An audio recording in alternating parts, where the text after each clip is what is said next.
রাজি আছেন তো ইনশাআল্লাহ?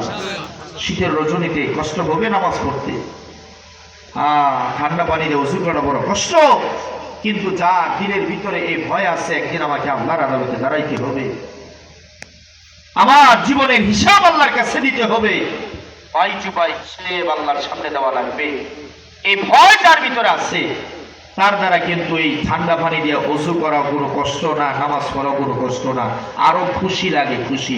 জোরে কোন কথা ঠিক না হয়েছে? যারা ঠিক মতো নামাজ পড়ে, 5 ওয়াক্ত নামাজি, 1 ওয়াক্ত নামাজ যদি কোনো কারণে ছুইটা যায়, দেখবেন তার দিলের ভিতরে কি পেরেশানিটা চলে আসে, কলিজাটা ছিঁড়া যায়, নামাজটা ছুটে গেছে, আমার জামাতটা ছুটে গেল, আহারে কি হইল এটা, কেন হইল এটা? কথা ঠিক না ভাই? ঠিক। যারা নিয়মিত নামাজ পড়ে 1 ওয়াক্ত ছুটে গেলে তার দিলে আগুন লেগে যায়, আর যে জীবনও নামাজ পড়ে না, হ্যাঁ নামাজ না পড়তালে তারও ভালো খুশি লাগে, কোন ঝামেলা করে যদি নামাজ ছুটে যায়, যাক বাচ্চা গেছি।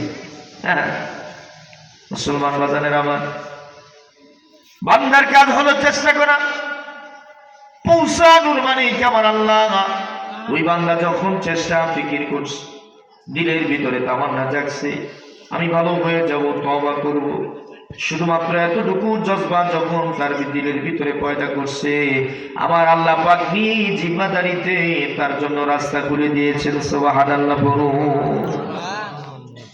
এক হিসাবের কাছে গেছে, দেখো হুজুর আমি তো বহুত বড় অপরাধী, আমি তওবা করতে চাই। কি করতে চাই? তওবা করতে চাই, ভালো হতে চাই। বলতেছিলাম তওবা করলে আল্লাহ কত ভালোবাসে, ভালো করে শুনেন। হুজুর আমি তওবা করতে চাই, আমার একটু তওবা করায় দেন না, একটু ভালো করে দেন না আমাকে। তো হুজুর জিজ্ঞেস করে তুমি কি অপরাধ করছো? আমি 99টা নিরপরাধ মানুষকে হত্যা করছি। হুজুর এমন জাতের হুজুর ছিল যার মধ্যে দিনের বুঝ পুরোপুরি ছিল না, এটারে বলা হয় হাতুড়ে মৌলবী। কি মৌলবী? কিছু বইরা কিছু শুনে আর কি আন্দাজে ফতোয়া দেয়।